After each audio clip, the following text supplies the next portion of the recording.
center of Beijing when a man walked to the middle of the Avenue of Eternal Peace.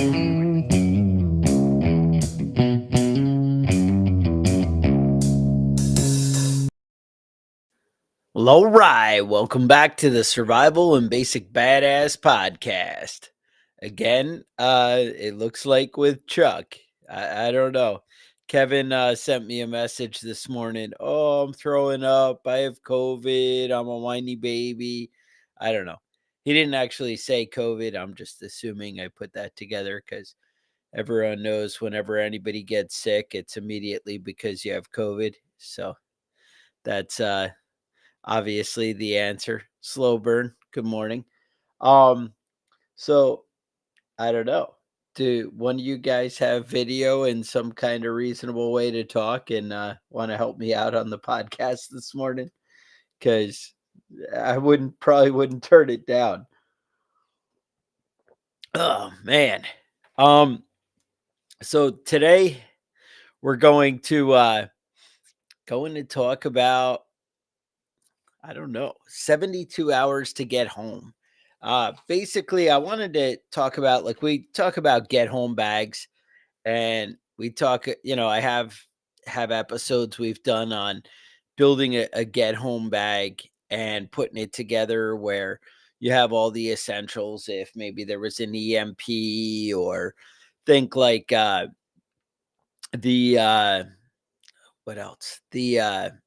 The refineries, got attacked, and all of a sudden there's no gas for, because limited supply, and the government's like, ooh, we need it for government vehicles. We can't sell it to the regular public, something along that line. Or maybe inflation, where all of a sudden people realize, hey, I'm not going to be able to buy more gas tomorrow because oil just went up because the Middle East is crazy and something happened, and all of a sudden nobody's selling, or they're selling it for $50 a gallon, or who knows what, and it basically puts a damper on you ever getting home. um so if that's the case, that's what we're going to talk about. All right, so one, let's kind of just go through things that you might kind of want to have in a get home bag. Now, you basically, we'll say there's bougie, nice items, and then there's kind of essential items, right? They talk about, yeah, I know the folding bicycle or having the electric bike in the trunk is going to be the key. Those would be cool. I mean, that's one of the things. One of the prepper novels I really enjoyed. I think it's called. I will tell you because I've been listening on my cell phone every day lately. Once Upon an Apocalypse, and the guy talks about, and it's funny, I keep going back to this book. I go back to all my prepper books. It's not that, whatever, I'm too cheap to buy new ones, or honestly, eventually it gets too hard to find good ones. But I will say that my next guest next week is going to be, maybe solve some of that problem for you. So anyway, moving right along, what we would have in the bag would be things like water, right? So we, one, are probably going to carry some water in your car, is probably a general go-to. Obviously a little tougher in the winter. You can't have stuff freezing while you're in your house. Um then but you need containers for water. You should, when you leave, especially if you're leaving on a trip that's any kind of distance, you want to take some water with you, and you want to have some containers for water. We've all seen these silly things like Life Straw and like that. And I say silly. Sawyer makes a great one that connects to the top of a water bottle where you kind of drink right through it. Uh, you also have ones with a pump, like a pump to actually pump right out of out of a creek or stream, and pump it right into your water bottles or your water bladder. And those work out really well. They're not quite as fast as as you could do. Those, they have those lifesaver jerry cans. I know they're like huge and awesome. They're not cheap though. And What else? I would say so. All right. So water is huge, right? You're going to need to have a way to find water, get water, and carry water. That's like essential, most important thing, go to, right?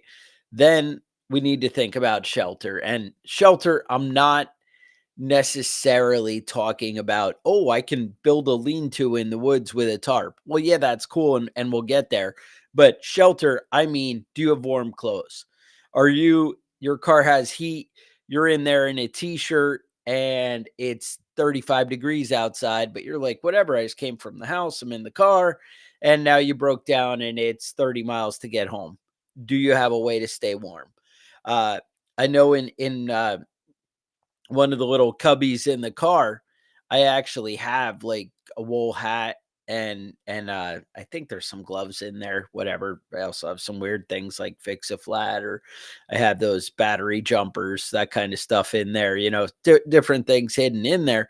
But this stuff is, kind of whatever. We'll talk about car maintenance, another episode, another time.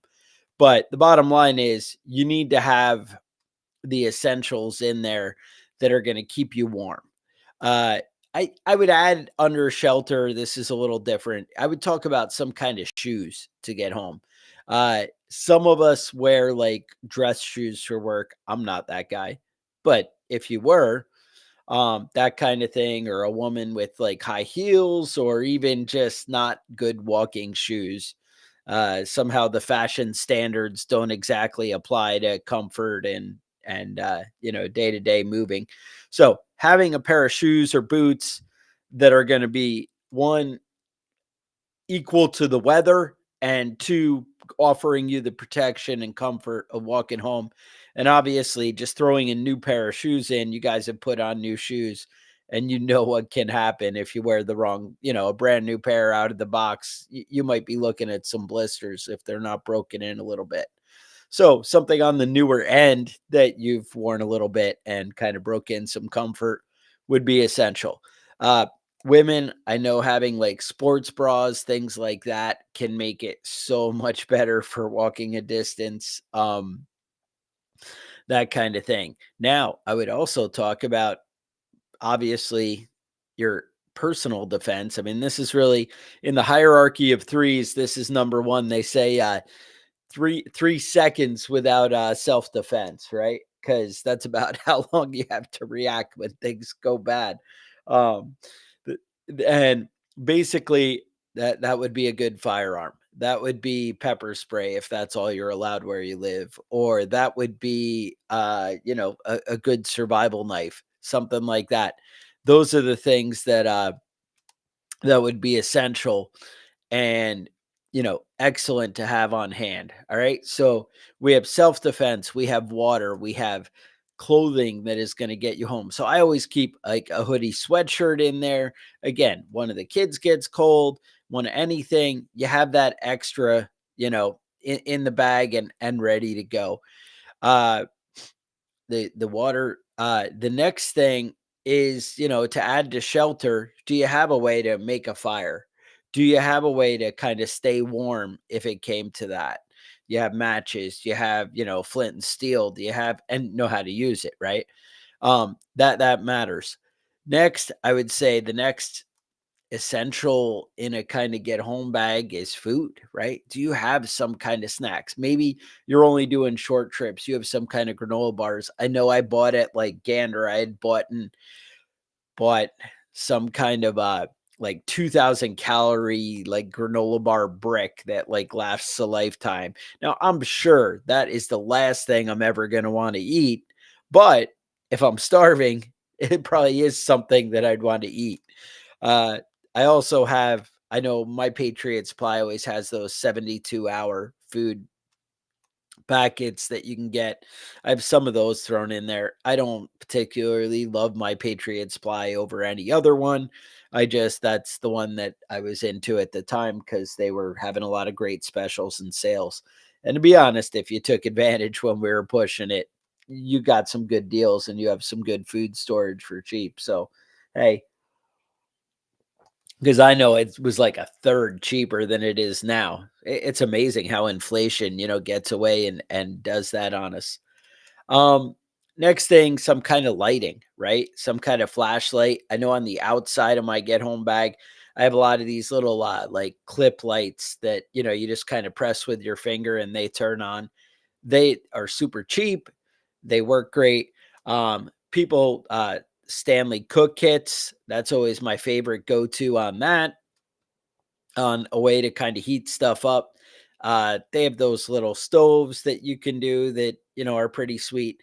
It would be awesome if you didn't have to build a fire. Now, I just kind of wanted to set a premise. You can check out our Get Home Bag episode.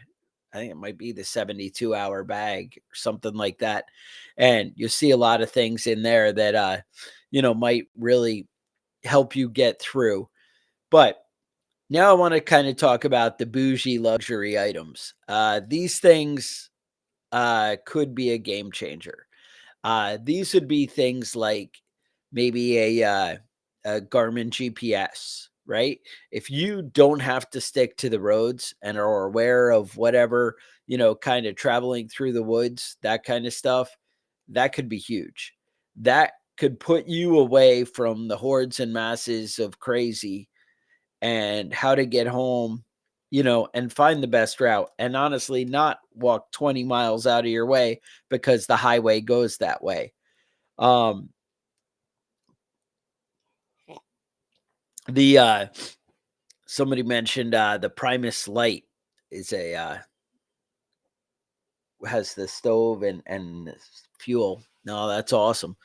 I haven't checked it out. I'll check it out after the episode. I think we need to do an episode where we review a bunch of the different food um cook stuff, because that stuff would be essential. I think also I really need to do an episode where we talk about the different water pumps and kind of check them out. I just haven't reached out to the companies yet to do it. I think I need to get off my butt and start finding out some cool gear that you guys need to be looking into, because it seems like everybody's always down for gear, and I'm down for gear. You always want to see what's out there and what's the best. It's funny. One of the things that I always wondered about was, like, I'd look at all these high end scopes, and it's so rare that somebody else who has a variety of high end scopes. You might all have Trigicon in the military or something. If you're like in the forces or something like that, or in the regular world, you probably a bunch of people have Loophole, or you might know a bunch of people have Vortex. You could check those out. But you want something a little more exotic, or for me, Trigicon was exotic. Like, just I didn't know anybody in my world that has it. And then when I went to the Palmetto State Armory, does an event where you can kind of everybody's there and you can check it all out. It made it awesome to be able to get into the new gear and really break it down. So that's nice. Sorry, a little sidetracked, but that's how I do it sometimes. And I appreciate you bearing with me. We'll just blame Kevin for sabotaging us this morning, trying to put his own health and whatever before you guys, right? That's ridiculous. Sometimes you got to be a man and grow a pair, right? I can't say that enough.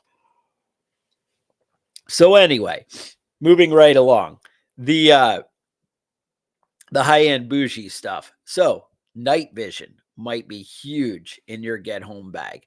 Having some kind of, in the book. Now this book I had looked at was a little bit older, and they were talking about the guy had a sub 2K, the Keltec, and that thing's like a grand, and then with this suppressor, you're looking at like 2 grand for a decent setup.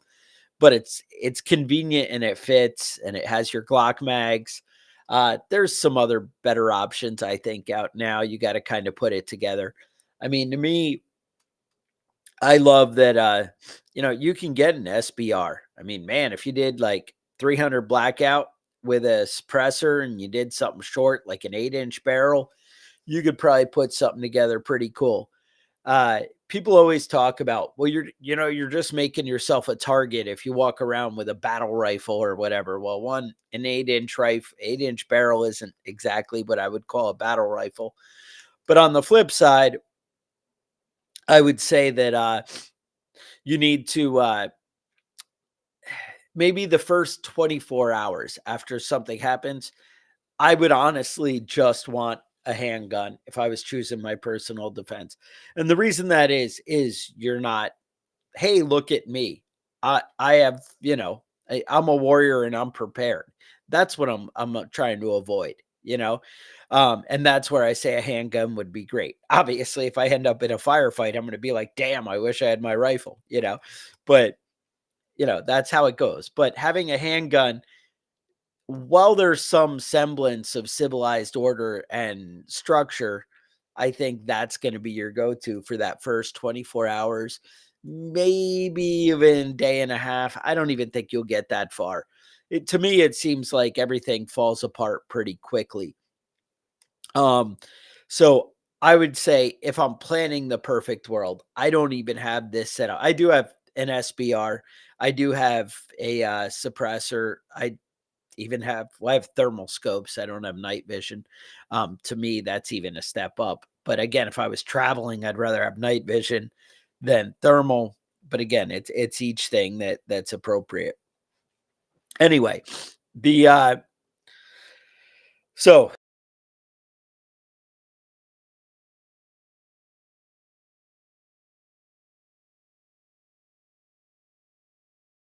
moving internet here for a second. I'm waiting for it to hopefully recover. I don't know. All right. So 300 blackout suppressor in the bag. Morning, everybody. The 300 blackout suppressor, short barrel rifle, and subsonic ammo, obviously. Now, I would ammo weighs a lot, right? We all know this. But you're gonna need, I would say, for a get home bag in my car, honestly, I would keep in my car if I was planning it out. Now, me, to be honest, in my car, I have my handgun that I have everyday carry. I have the magazine in it. I have an extra magazine in there. And then in each car, I just have a 50 round block of 9 millimeter ammo. Okay. That's all I have. That's the honest answer. Now, if I'm planning for things to go bad, a big road trip, and I'm allowed to carry things in these crazy states, you're technically not supposed to move a tax stamp weapon from state to state without notifying the ATF first. Just saying, that might be something you want to consider. Um, Tax stamp items. So you decide. So maybe that sub 2K comes back into play here. But again, your suppressor, that's still an issue. Um, anyway, so I would say carrying about 250 rounds and then deciding what you take with you based on how much your journey is. Realistically, I'd probably want to carry the weight of about 100 rounds of ammo. If I thought, I mean, what kind of firefight are you getting into? I mean, what kind of established armies are you running against in that 72 hours of getting home? Now, if I'm in California and I'm trying to go to New York, that's a different game. But if I'm trying to go 150 miles, 180 miles, I think that's very reasonable. Um, I think if you don't have a gun, you should sell your cloak and get one, right? Isn't that what the Bible says? Um, it might say something about a sword, I can't be sure. But yeah, you need to be prepared. And that's the thing. All right. So maybe you live in England or some kind of crazy place, the new modern Australia, where a gun isn't really a practical option, and you're honestly just looking at being as likely to put yourself in jail as you are to be able to go and protect yourself, then I would say you really need to look at the different martial arts. You need to look at being able to disarm people. You need to, look into this stuff and figure out how to, protect yourself. There are a lot of self-defense disciplines, I guess is the word I would use. I would look at all the MMA stuff, right? I would look at the grappling and the, stuff where they mix the martial arts, right? Mixed martial arts to, really learn some skills. And you need to go in and get some hands on with that. I'm always kind of looking for a place around here that's great, and I have not found it. Uh, There was a place in New York, actually, right where Kevin lives, that, offered classes all the time. The prices were great, and they were all about the different disciplines and being able to put it together. Something like that is going to be a game changer if you don't have access to weapons. And to be honest, you need to know how to fight, even if you do have access to weapons. Um, I would say, obviously, I'm not super skinny and fit. I'm not, the symbol of fitness, but, that's something, if you're taking it seriously, that, an area you need to work on. You need to have, the stamina makes such a difference in a fight, whether you're gonna be able to, do stuff. Now, next thing, I'd like to talk about traveling. I mentioned night vision. If you could travel at night and avoid the wandering mobs, because most people barely even have flashlights. And obviously, if you're fumbling through the woods with a giant, flashlight beam waving all over the place, you're as much of a target. You may as well travel in the day, right? That's not going to help you. But if you had night vision or maybe a red light and were, in the woods kind of thing, you had a GPS that you could kind of travel in a easier way, then I would say, you know what? That's probably going to be your better move. I would kind of try and travel for the early morning. If I didn't have a night vision and I had to look for a choice, I would be getting up, like right when you're allowed to hunt, that half hour before sunrise where it's dark. That would be I'm going to get as many miles as I can in that half hour right there to just kind of clear stuff. That's going to be when I want to do any kind of move through a questionable area. That's the whole thing. When you're going around a bigger town, that kind of stuff. Same thing. You're not going to want to walk through Atlanta on your way home. You're going to want to go around things. Now, obviously, this adds miles time and it's going to change your food supply. It's going to change your access to water. It's going to change, everything and slow you down.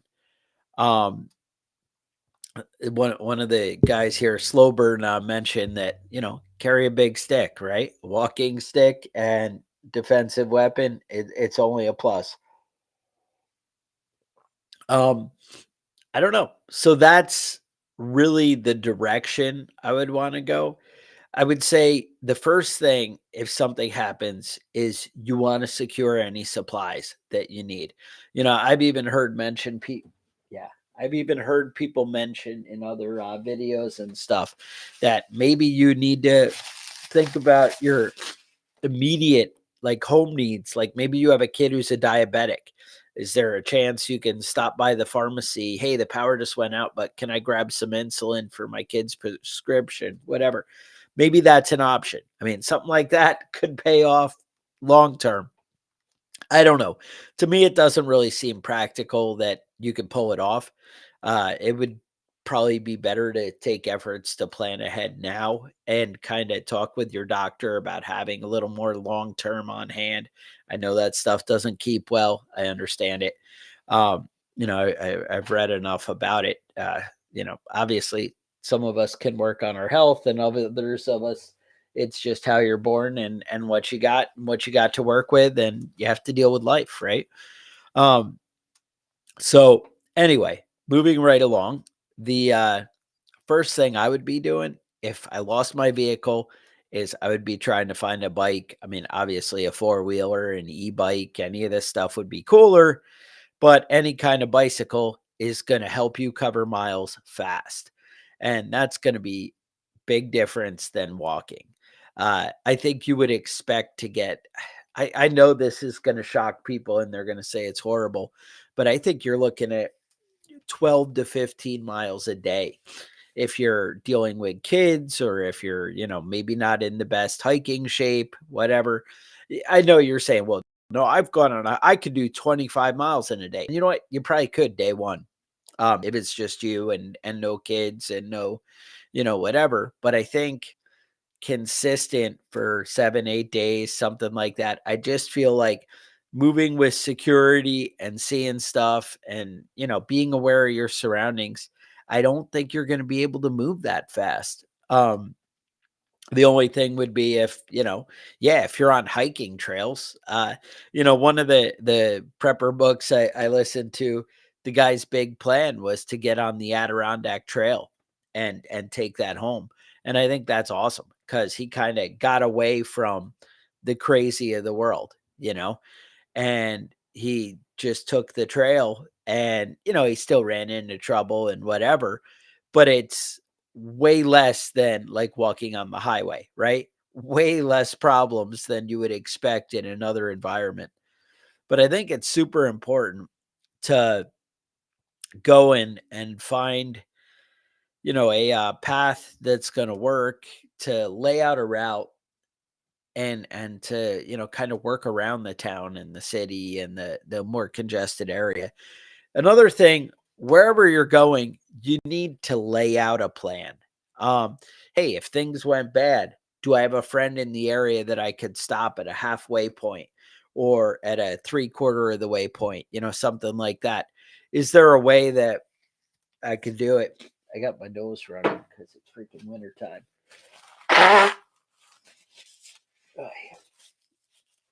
All right. Anyway, um, so what is stick fighting? Yeah. Um, so anyway, so you're hiking home, have a route planned out, have options. Say, hey, if I get stuck, where could I go? What could I do? Is there any, option? And think about your gas tank when you're driving. So much that's an issue. If something happens, a lot of vehicles probably still work like after an EMP, after stuff, and it's funny, the studies are so all over the place. People talk about it might be, 10% of the vehicles are affected, might be 25%, it might be 70%. I mean, the cars now are so equipped with modern electronics and so dependent on that, especially what we're, 5 years away from half the states wanting like all electric vehicles and nonsense like that. It's only going to get worse, right? But if you planned, hey, my crappy electric car has a great battery charge, that's going to be better than not, right? And who knows what happens, right? Maybe the power goes out and you don't have a way to charge it. That's the thing you need to kind of plan for. The keeping your gas gauge full. I know whenever I really on a road trip, it's funny, I used to, like, not go below, like, a quarter tank, which is still pretty reasonable, and that's on a trip, you're trying to cover miles, you don't wanna stop all the time. Now in my crazy old age paranoia, I end up stopping, like, at a half a tank. I'm like, "Oh, I gotta fill it up." And whenever I get where I'm going, I just, "You know what? I gotta fill the tank before we park and pull in." And the wife's like, "Ah." But, I mean, now I'm I have her convinced to be a little paranoid with me, and that's how it gets. We all get a little crazier as time goes on. I think it's that self-fulfilling where you, start to build up in your head, that, "Oh, these bad things could happen," and you start to, put together more and more of the possibilities, and I don't know, but I always when something happens, like the power goes out and I don't have a way to grind the beans in my coffee maker. No, obviously you chop it up with a knife. There's ways to do everything, right? And now I have handheld grinder. It's no big deal. But point is, you get caught off guard by something and you hate to be the prepper guy and you're so on top of it. And then, oh, I totally dropped the ball on this one time. I had to run over to get something. I was in a hurry. I was rushing. So I had pulled my get home bag out to make room for something earlier for the kids' soccer gear. And then now I go and I don't have anything and I'm stuck and it sucks. Getting the flat tire. Oh, I took the jack out to work on that other vehicle, or I needed it to, pry something or move something, whatever. Life happens, right? We all do different things that, are going to affect our safety and our security, but we need to plan for that. Like by that I mean plan a little in redundancy, but also being a little bit paranoid, by kind of being like, hey, all right, do I have my gun? Do I have water if I whatever? What's the weather like? All right, all these things. And as it becomes more and more routine, you can start to, kind of react better. You can start to plan without giving it as much mental energy as it sounds like. Some people are like, oh, I have so much going on. There's no way I could be thinking about all that too. I might leave a kid at the school because I forgot. I'm so worried about all my prepper crazy stuff, and then you drop the ball on the basics. So obviously we don't want that to happen. Um, but the more you start to implement these things, I think the more you can build up a life that's going to be secure. You can build up a life that starts to flow easy. And also, the more you develop skills, the less you're reliant on the things that are outside of you, right? So if you're uh, Steven Seagal, right? You might not be as worried about having the guns, or whatever. Now, the guy probably can't walk home because, 20 miles, that's probably going to push it for him. But he's got where, he's going to take a gun off anybody that comes up to him, right? We always see those videos and wonder about that. But yeah, that guy's just amazing. And he is the big, like, scary, crazy guy. So I don't know. Anyway, but that's the point. Is the more knowledge you have, the more ability you have to forage, the hey, you have water filters in your bag, so you don't need to carry as much water as the next guy. You have a plan to, get home with all that stuff. Somebody mentioned for the get home bag, ibuprofen or Tylenol. I'm sure those are essential. Actually, one of the things in the book I'm listening to now, they keep talking about the water flavorings, and they also have the caffeine that you can add to the water. It can make a big difference in crap filtered water not tasting like crap. But I imagine if I'm walking home and nobody else has water and it's hot and I'm happy, I imagine that any water is going to taste good to me. A lot of people talk about having coffee packets. I know when we did our get home bag, we talk about these things. Tea bags, coffee packets, things like that are going to make crappy water taste a whole lot better, right? Waking up with, a little instant coffee or something. Kevin, I think, talked about, whenever he goes to a hotel or something, he's taking the little instant coffee packets and throwing them in his bag or whatever. Hey, I take the toothpaste. We all have dreams, right?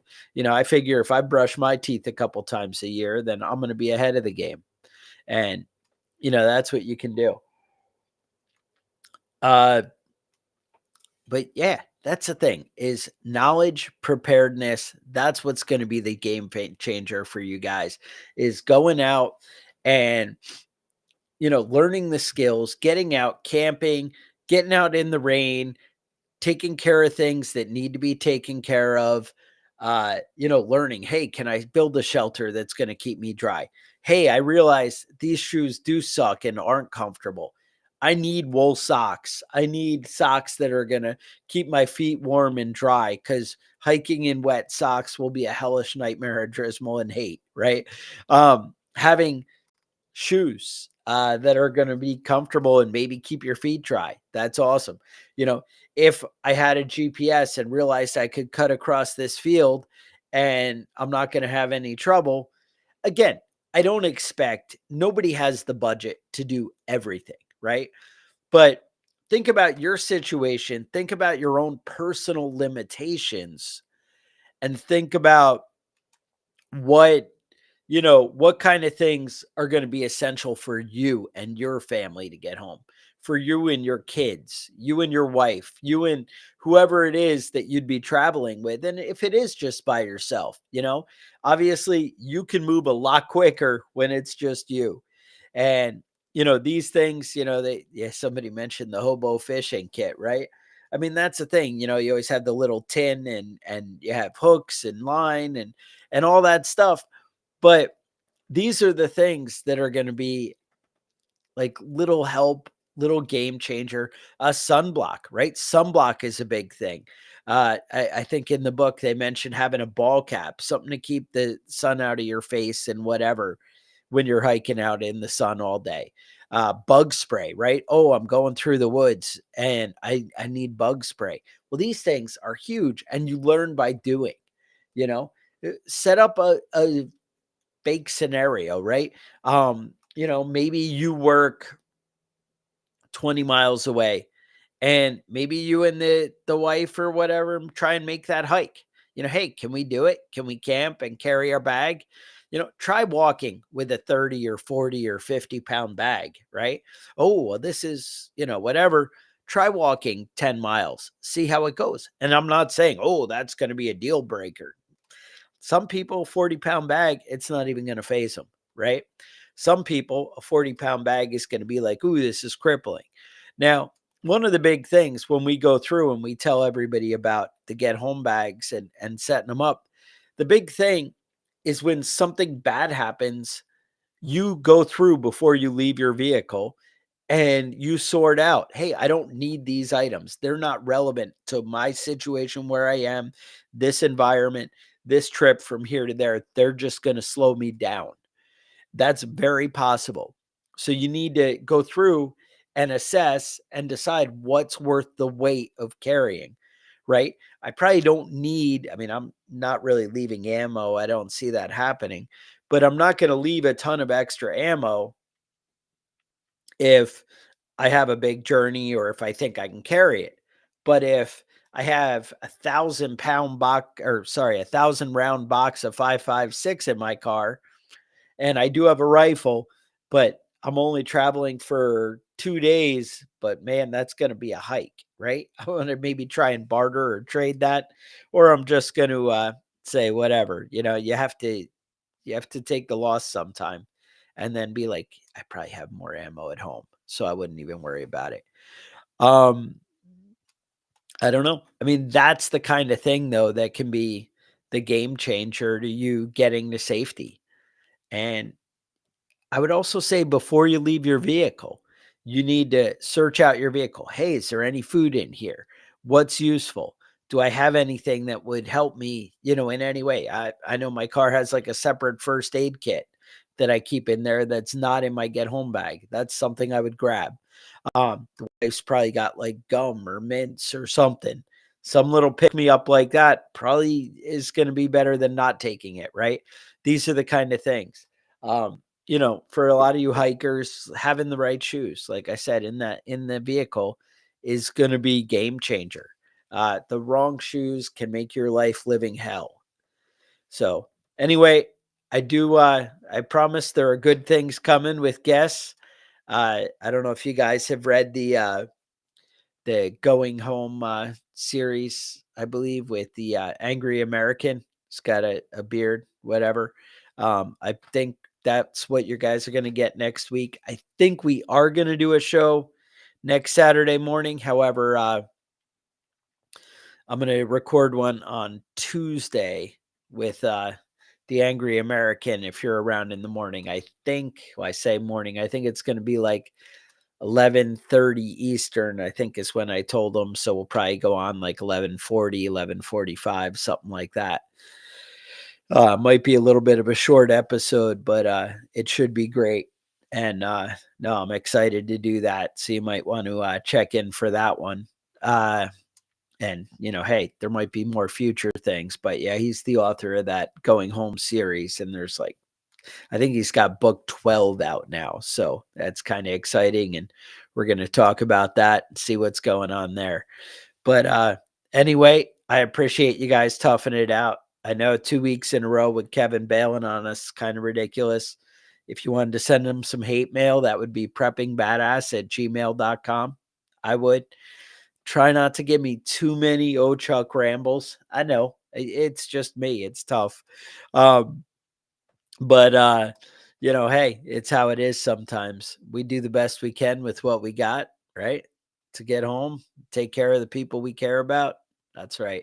So, with that, I know you, right? See, now you're getting the rants. But anyway, Yeah, I know. Well, maybe me and the angry American will get going on the ranting. There you go. Uncle Whiskey's got my back. So, with that, stay safe, and I will talk to you guys next week.